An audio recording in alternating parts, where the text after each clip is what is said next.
आपका चिंता बिल्कुल सही है।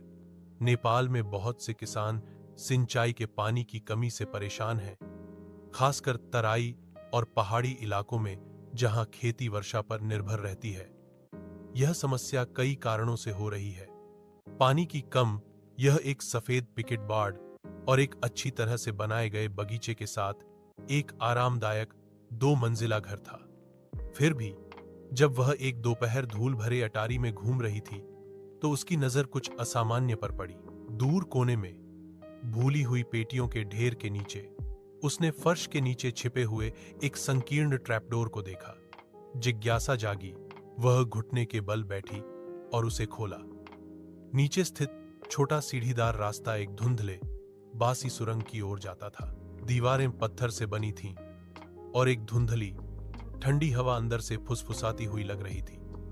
दिल की धड़कन तेज होने के साथ सामंथा सावधानी से नीचे उतरी, उसकी टॉर्च अंधेरे को चीरती हुई। सुरंग उसकी उम्मीद से कहीं अधिक लंबी फैली हुई थी, जो पृथ्वी के नीचे मुड़ती और घूमती थी। उसे यह एहसास नहीं हो रहा था कि वह अतिक्रमण कर रही है, कि कोई उसका इंतजार कर रहा है।